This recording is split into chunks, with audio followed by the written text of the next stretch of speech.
Hello mga kasabong, ninyo Anthony sa El Nino Conditioning System, ang observant na magpamanok. Shoutout sa lahat ng mga El Nino Conditioning System user. Shoutout sa lahat ng mga El Nino Conditioning System observer. Shoutout sa lahat ng aking mga subscriber.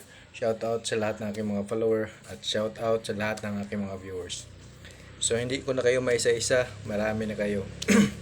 Tsaka ngayon may nadagdag na naman sa ating ah mga member sa GC. Ngayong araw lang na to. April 9, may nadagdag na naman dalawa. So, di ko muna kayo i-shout out kasi hindi pa kayo nag-confirm sa akin kung pwede ba kayo i-shout out. Pero, welcome to El Nino Conditioning System. So, ganito yan. Meron tayong pag-uusapan. Yung mga dapat gawin sa araw ng laban. Palagay natin, ma 3 hits man yan, maulutan, ma-derby, parehas lang yan. Parehas lang ang gagawin sa manok. Kasi isa lang naman ng laro na gagawin nila eh. Paluan lang. Walang iba. Walang pormahan. So, ang pag handle ng manok sa day of the fight, pareho lang. So, ganito yan. Palagay natin, ang manok mo ay ang nilalabanan derby. Palagay ng derby ha. Pareho lang nan sila ang sistema sa pag-aalaga niyan. Mangarap na tayo, derby. So, derby. Dumating ka sa sabungan ng maaga. 1 hour earlier to 1 hour earlier than the fight started. So 1 hour earlier ka, at least man lang makapahinga manok mo. So 1 hour earlier. Tapos kukuha ka ng programa. Kuha ka ng programa. Tingnan mo kung anong sequence, kung ano pang ilan kang ang first fight mo pang ilan para maka-adjust ka sa sitwasyon sa manok mo. Palagay natin, usually pag backyard lang tayo, magpakain tayo ng manok. Tsaka hintayin natin matunaw bago natin ibiyahe. So kadalasan sa derby, mag-start ng alauna. Sa probinsya ha, dito, probinsya po. Yun ang nasanayan namin eh. Dito, alauna mag-start ang derby.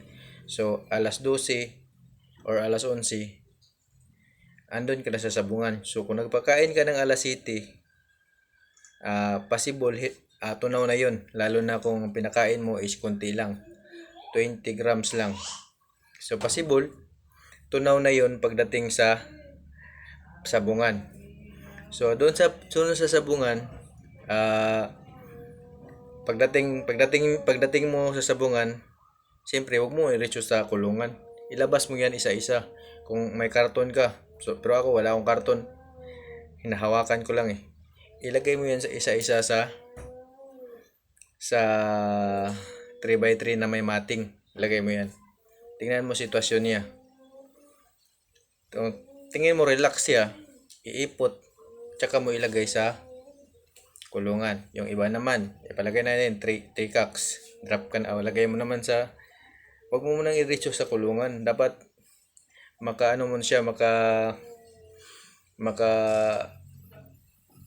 maka-adjust mo ng katawan niya galing sa biyahe papuntang 3x3 bago mo ikulong para hindi siya manibago. So, ilagay mo sa mating, tsaka mo ilagay sa kulungan. Pangatlo naman, wag mong gulatin ha, kasi usually sa nakikita ko bawat trap gugulatin sa manok. gugulatin ng heating cock, gugulatin. Anong gamit nun? Anong gamit nun? Ginigising mo, patulogin mo yun eh. Ipapahinga mo yan, ba't mo gigisingin yan kararating lang ng manok? Mamaya pa ang laban. Huwag mong gulatin. Pagdating pa lang, pag-drop, gugulatin. Anong gamit nun? Paiputin mo lang yun. Tsaka ilagay mo sa kulungan. So, 3 cock yun ha, 3. Pag dumaan na ang 2 oras, palagay natin, dumating kayo ng alas 11. So, alauna, ang start ng fight. Palagay natin, first fight kayo. First fight ha? First fight. Palagay natin, first fight. First fight nyo, drop.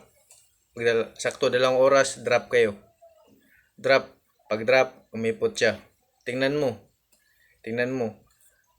Kahit basa man yan o sakto lang ang first fight ka eh. 'Di ba? First fight ka.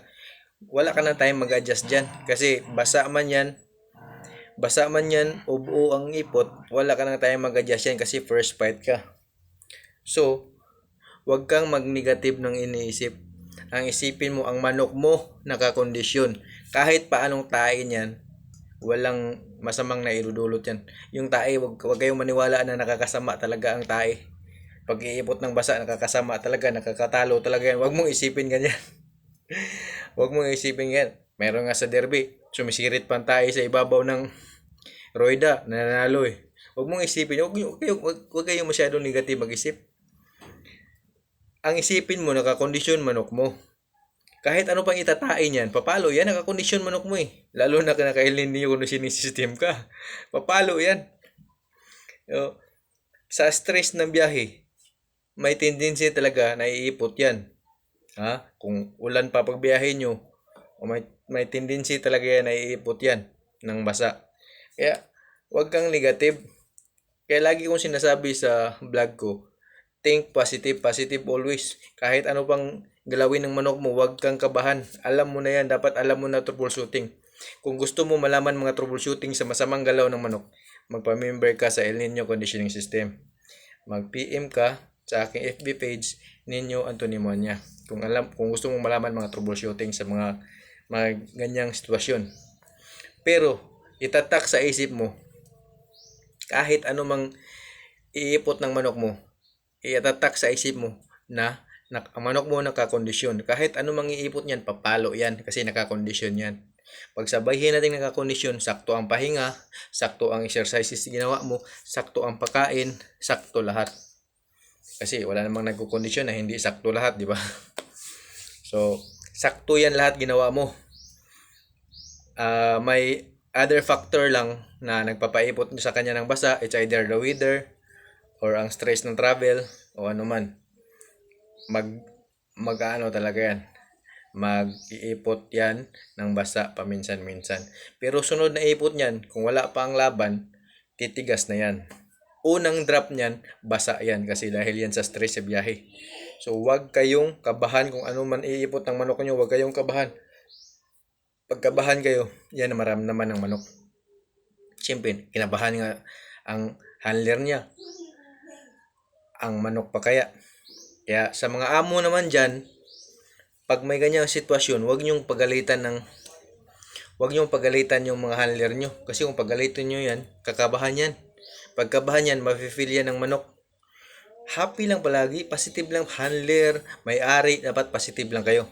Tsaka, huwag kayong maglagay ng maraming tao sa cookhouse. Bakit? Maraming side comment yan eh. Umipot ng basa, may magko-comment, may magko-comment. Pangit yun. Umipot ng hindi maganda, gagalaw ng hindi maganda, may magko-comment, dapat handler lang tsaka may-ari makakita ng manok nyo. Huwag kayong kung sino-sino. Dami magko-comment, ba't umipot yan ng ba't? Di huwag kang pumusta. Ganun lang yun. Ang itatak sa isip mo na ang manok mo nakakondisyon. Tsaka ang amo mo, dapat handler tsaka amo, isa lang iniisip. Dapat vibes kayo palagi, huwag kayong kukontrahan. Di yan maganda. Kaya, kung ano man iipot ng manok mo, ano man igalaw ang manok ng manok nyo, dapat alam nyo yan na nakakondisyon ang manok nyo. Kahit ano pang iipot nyan, hindi yan ibig sabihin umipot ng basa, talo na kayo. Hindi ibig sabihin hindi na relax ang manok mo, talo na kayo. Hindi yun. Huwag kayong maniwala sa ganyan, may taray manok nyo eh. Dapat positive, ang isipin nyo, nakapahinga ang manok nyo, nakakondisyon ang manok nyo, papalo yan. Ganun ang isipin nyo. Kung gusto nyo matuto ng troubleshooting, kasi may troubleshooting talaga dyan, mag-PM kayo, magpa-member kayo sa El Nino Conditioning System. Kompleto tayo sa troubleshooting. Kompleto ako dyan. Kasi, tagal ko nang nagmamanok. Tsaka observant ako nagmamamanok. Observant ako. Ang dami ko nang napa-champion. Halos linggo-linggo. Halos araw-araw. Back-to-back champion. Dahil yan sa turo ko sa kanila. Sa pagiging online coach ko, online teacher, ang dami ko nang napa-champion. Manood kayo sa FB page ko ninyo, Anthony Monya. Ang dami dong champion, ang daming panalo. May talo, in-upload ko nga ang talo eh. Pero ang talo, good loss, patay din ang kalaban. Ganon. Meron pa akong i-upload, patay din ang kalaban. Sinend sa akin bago lang, sinend sa akin ng isa kong online student. Panalo pa rin siya sa pera. Panalo pa rin siya sa pera kasi dalawa panalo, isa talo. Pinadalhan pa rin niya ako ng balato. Sinend niya. Ang ganda pa rin ng ipinalo. Patay din ang kalaban kasi nakatuka lang kalaban. So good loss yun. So ganyan ang Ilinyo conditioning system. Huwag kayong kabahan kahit anong igagalaw ng manok mo. Anong magkalagnat man yan, iinit man yan, iipot man yan ng basa. Huwag kayong kabahan. Huwag kayong maniwala na may talo na kayo. May tari yung manok nyo eh. Ang niyan, gisingin nyo lang ang manok. Yun ang pinaka-importante. Na bago nyo bitawan ang manok sa gradas, gising. Hindi gutom, gising. Yan ang kailangan sa manok nyo para ang focus hindi mawala. Kahit may naramdaman pa yang masama, hindi mawala ang focus ng manok mo. Basta gising ang manok mo. Paano mo yan mapagising ang manok? Mag-PM ka sa akin. Magpa-member ka sa Ilinyo conditioning system. Salamat sa lahat kong subscribers, salamat sa lahat kong followers. Salamat na mga Ilinyo conditioning system users. Salamat. Comment kayo sa mga bagong video ko para kung gusto niyo magpa-shoutout, isulat niyo ang pangalan niyo, i-comment niyo pangalan niyo at address. Salamat.